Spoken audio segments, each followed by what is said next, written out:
convidado mais que especial. Estou aqui com o Dr. Diogo Haddad, neurologista. Olá, olá. Seja muito bem-vindo. Muito obrigado. É uma honra muito grande. Olha, eu vou falar, tô nervosa aqui por baixo, não dá pra ver, mas as pernas estão tremendo por aqui. Obrigado. É um prazer poder conversar com você e apresentar você Muito pro bom, pessoal que muito tá nos bom. assistindo. Pra quem eu né? não conheço, beijo a todos, prazer. Meu nome é Diogo Haddad, sou neurologista, trabalho com esclerose múltipla há quase 10 anos agora, né? E trabalho em um monte de lugares sobre esclerose múltipla, conversamos sobre isso de todas as maneiras possíveis, né, Bia? Com certeza. Vivo isso há algum tempo e é um prazer estar conversando com a Bia aqui. Ah, imagina, agora eu fico mais nervosa ainda.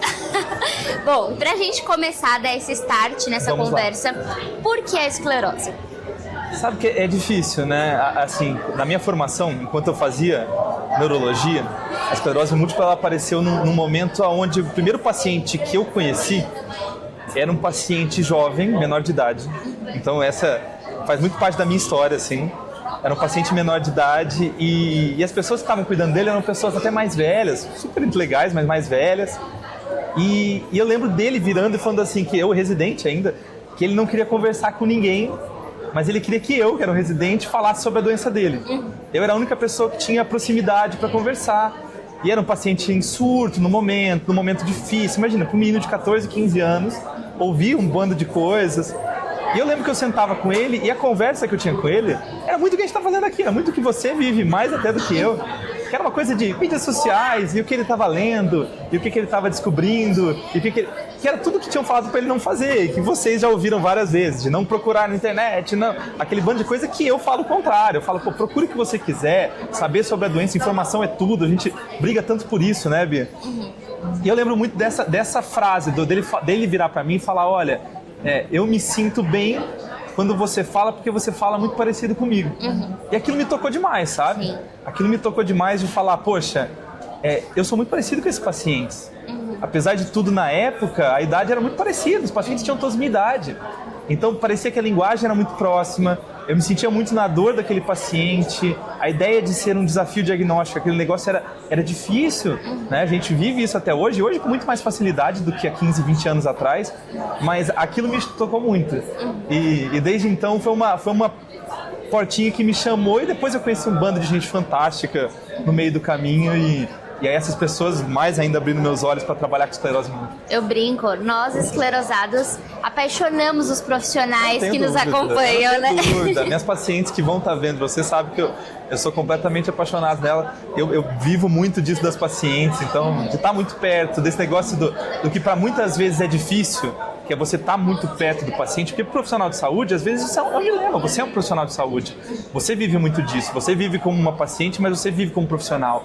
Você sabe aquele negócio de, poxa, mas e aí, é sábado, é domingo, e o paciente vai te procurar, e o paciente vai te ligar, e como que você vive isso? Porque você tem que estar muito aberto a isso, eu estou muito aberto a isso, então eu lido com muita tranquilidade, e isso me dá um carinho muito grande de saber a pele deles, saber o quanto eles têm de inseguranças e incertezas, e poxa, me colocar nessa situação A é uma honra. esclerose ainda não sabe quando é feriado, quando é de noite, quando é madrugada, né? Pra resolver tudo aparecer. Bem, tudo bem, não é problema algum. E esse ano se falou muito até agora sobre as bodas de prata, né? Do Bectrins 25 aqui, anos, 25 anos. Como estão as expectativas? Teve algum tema que mais chamou a atenção nas palestras? Alguma temática mais central, assim? Como que tá esse processo? Eu sou apaixonado no Bectrins aqui há algum tempo, sabe? Eu venho desde a primeira vez, quando eu estava ainda na R1, foi meu primeiro Bectrins, desde então nunca mais eu deixei de vir. E além das aulas, que todos os anos, as coisas que eu participei, as coisas que eu dei, as coisas que eu ministrei, mas participar ativamente do Bectrins é muito legal. A estrutura que o Bectrins montou nesses 25 anos é uma coisa fantástica. Eu acho assim que todos os pacientes, eles têm que dar um valor muito grande para isso. Né? Nós trabalhamos com outras doenças neurodegenerativas e nós vemos o quanto a força de ter essa estrutura aqui muda muito a realidade da doença no país. Isso tem um impacto muito grande, sabe? E ter a chance de acompanhar pessoas como o professor Dagoberto, pessoas que fizeram parte da fundação, meu orientador de mestrado, saudoso Dr. Charles, e que fizeram parte da fundação, né? Que fundaram isso. Você imagina, você falar sobre isso que a gente está conversando há 25 anos atrás, Hoje a gente está conversando num podcast, a gente está falando A gente teve a oportunidade de entrevistar o Dr. Dagoberto, teve aqui. E essa conversa de estar hoje parece tudo tão fácil. Imagina essa mesma situação 25 anos atrás. Nem precisa ir muito longe. Se pensar quase 14, que quando eu recebi o diagnóstico, eu já tinha tão pouco acesso, porque se a gente for parar pra pensar, o Instagram não tinha. Quanto que mudou, né? Então, assim... Quanto que mudou de acesso. Porque antes era, quando muito, o paciente procurar no Google e muitas vezes ouvindo dos médicos que não deveria fazer de jeito nenhum. Então isso mudou muito, né? E o Bectrins participou, eu acho que muito ativamente disso. Né? Nesses 25 anos as coisas mudaram muito. A gente trouxe cada vez mais a sociedade para perto. A gente conseguiu fazer com que a sociedade cada vez mais entenda os pacientes com esclerose múltipla. O Bectrins tem uma força muito positiva nisso. E eu fico muito feliz e muito honrado de participar ativamente daqui, desde a fundação da Liga Jovem, da gente estar junto com o pessoal da equipe Multi, de brigar há 10 anos atrás para que o pessoal da Multi pudesse participar. A gente sempre brigou muito, porque não existia, um tempo atrás não era. E esse ano a Nutri entrou na Liga Jovem. A verdade é que hoje vocês estão muito maiores, eu quero que vocês estejam muito maiores do que a gente, vocês participam muito ativamente disso, né? E eu fico mega feliz dessas coisas estarem acontecendo. Eu acho que é uma via de mão dupla, né? Tanto...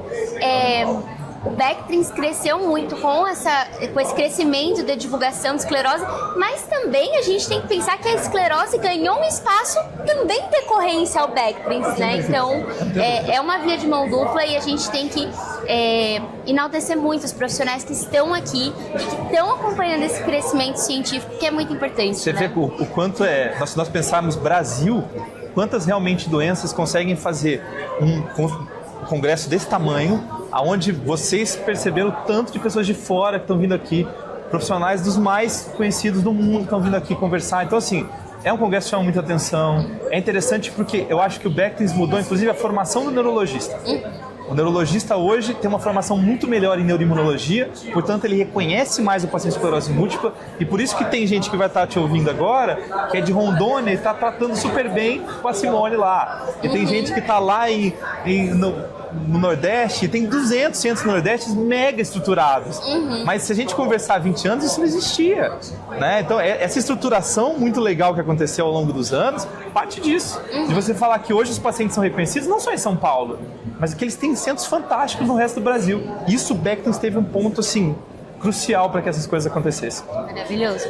E bom, vamos pro nosso quadro Faça Sempre, Não Faça Jamais. Se você pudesse dar uma dica pro paciente de EM, faça sempre na sua vida e uma de nunca faça isso. O que você diria? Ou faça sempre.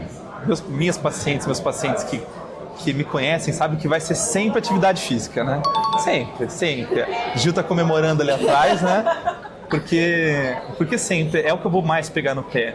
Porque hoje a gente evoluiu a tal ponto em relação a tratamentos, que com tratamentos de alta eficácia, reconhecimento de perfil de pacientes, a gente sabe quem é o paciente certo para cada doença, as coisas mudaram numa proporção que, assim, eu falar de surtos hoje, obviamente existe, mas eu estou conversando de doença a longo prazo, né? Quando a gente conversa de PIRA, ROL, para quem está longe, talvez até nem saiba tanto desses conceitos, mas quando a gente conversa da percepção do paciente da doença dele, é porque a doença está controlada. E aí não é mais só a doença controlada que eu quero, mas é a qualidade de vida que eu quero. E a hora que eu converso de qualidade de vida, eu tenho que pensar nisso a longo prazo. Eu brinco com minhas pacientes muito que eu não quero mais só avaliá-las agora com 20, 30, 40, mas que meu atendimento vai ser pensando nelas com 70. E que isso faz toda a diferença. E acho que falasse assim, não faça nunca, eu falaria para você, nunca esconda seus sentimentos. Tá? De uma maneira simples de dizer que se você tem alguma coisa associada a padrões de ansiedade, depressão, não coloque isso como algo normal. Porque a gente percebe muito isso dentro dos pacientes com esclerose múltipla, né? Muitas vezes aquilo que nós julgamos ser normal, existe um conceito da própria doença a respeito dos padrões de ansiedade e depressão que são mais prevalentes na doença e que muitas vezes ficam jogados porque o paciente, ele está bem. Ou ele está vivendo a vida dele, ele está organizando, ou ele tem a sequela, mas ele ainda assim trabalha, ele tem família, ele tem um bando de coisas. E a hora que falam que ele está cansado, que ele está triste, muitas vezes ele coloca a culpa em alguém específico e fala, isso é culpa do que eu estou vivendo. E não joga isso muitas vezes como a doença tivesse também no fundo. Então assim, não esconda a sua vida em relação ao seu tratamento. Se você não está se sentindo bem por alguma coisa, puxe seu médico, converse sobre isso. Puxa sua nutri, converse sobre isso. Puxa sua física, converse sobre isso. Mas tenha o seu profissional de saúde, converse com ele sobre isso, porque isso tem que ser tratado de alguma maneira. E se hoje você tivesse a oportunidade de olhar para aquela câmera e se todos os pacientes de esclerose múltipla do mundo pudessem te ouvir, qual mensagem você deixaria para eles? Difícil, né? Muito. Difícil, né? Difícil falar para todos. Mas eu acho que eu pensaria na seguinte situação. Vocês já são vitoriosos. Vocês já são vitoriosos porque vocês estão vivendo com uma condição dentro de um lugar que não é habitável para pessoas que têm qualquer condições. Vocês têm que vencer muita coisa. Então eu tenho muito orgulho dos pacientes, sabe? Eu realmente tenho muito orgulho deles, de muitas coisas que acontecem. E eu acho que a mensagem é muito mais para que seja você, não seja a sua doença. Seja você mesmo, esquece, eu quero saber quem é a Beatriz, eu não quero saber quem é a esclerose múltipla. Ela pode trabalhar com isso e eu agradeço muito isso, acho muito legal porque tem pessoas como ela, como a Gil, que levem e que popularizem. A gente briga e conversa muito do paciente expert, que é o paciente que vai fazer como ela, que vai dar o passo a mais, que vai sair do que é simplesmente ser um paciente e vai trabalhar com isso e vai levar informação de qualidade e vai vencer. Mas antes de mais nada, eu não quero saber da doença dela, eu quero saber quem que é ela. Eu quero saber por onde ela anda, eu quero saber com quem que ela conversa, eu quero saber como está a família, eu quero saber como que está a rotina, eu quero saber como está o trabalho, eu quero saber se ela está feliz. Então, primeiro, antes de mais nada, seja você. A sua doença não é o primeiro plano. A sua doença é o segundo plano. Ela é super importante e a gente vai viver isso. Mas seja você primeiro.